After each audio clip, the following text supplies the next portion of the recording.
माझं नाव बाजीराव लक्ष्मण डिके, राहणार ओझर, तालुका निफाड, जिल्हा नाशिक. मी रियांसमध्ये 5 महिन्यापासून रियांचं काम करत आहे. आमचे डायटिस्ट सर लंकेश पठाडे आणि नाना कदम सर यांच्या मार्गदर्शनातून टीमच्या नेतृत्वाखाली मी काम करत आहे. मी सुरेश मंडलिक यांना 2 महिन्यापूर्वी औषध दिलेले होते. त्यांचे रिझल्ट तुम्ही स्वतः ऐकावे. माझं नाव सुरेश शंकर मंडलिक, राहणार ओझर, मी तालुका निफाड, जिल्हा नाशिक. मी गेली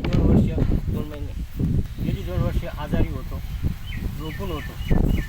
मला चालता येत नव्हतं, उठता येत नव्हतं, बसता येत नव्हतं, मांडी घालता येत नव्हतं. गेल्या 1.5-2 महिन्यापासून अमृत ज्यूस मी आता सध्या घेत आहे. आणि मी आता जवळ साधारण 15 ते 20 किलोमीटर सायकल चालवत आहे. साधारण 20-25 मिनटं मांडी घालत आहे. आणि माझी जेवण प्रमाण आणि झोप व्यवस्थित लागायला लागली आहे. आत्ताची कंडिशन आणि पूर्वीच्या कंडिशनमध्ये किती फरक पडला? आता मला साधारण 60 ते 70% फरक पडला. पूर्वी चालणं होतच नव्हतं का? अजिबात नाही. आणि वाकरं चालत होतो, पाय टेकत नव्हते. पाय टेकत नव्हते.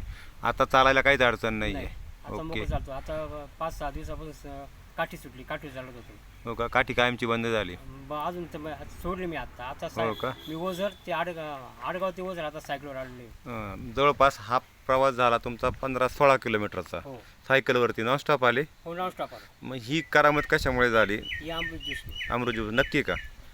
आता मी काय कोणत्याच आता औषध घेत नाही, याच्याशिवाय दुसरं फक्त अमृत ज्यूस घेत आहे. तुम्हाला काय वाटतं की ज्यांना काही आजार असेल त्या लोकांनी अमृत ज्यूस सेवन करावं का? हे खरोखर अमृत आहे.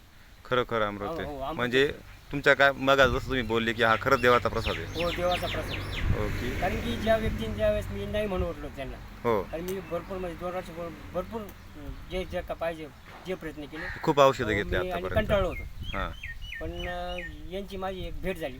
हां यांनी मला सांगितलं की औषध घ्या. मी त्यांना नाही म्हटलं. ते म्हणे औषध मला तुम्हाला आराम पडल्यानंतर द्या.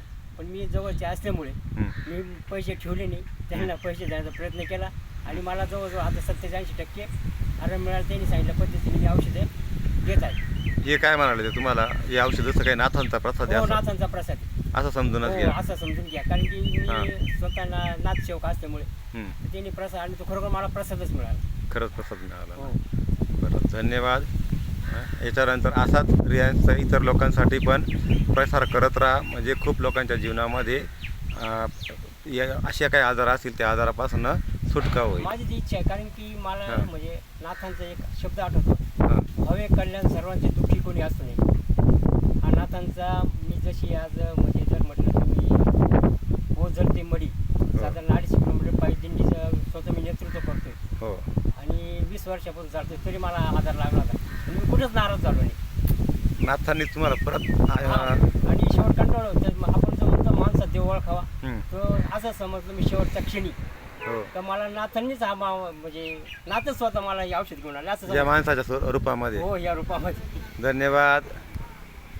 हर हर रियांश. घर हर हर रियांश. घर रियाज. ओके.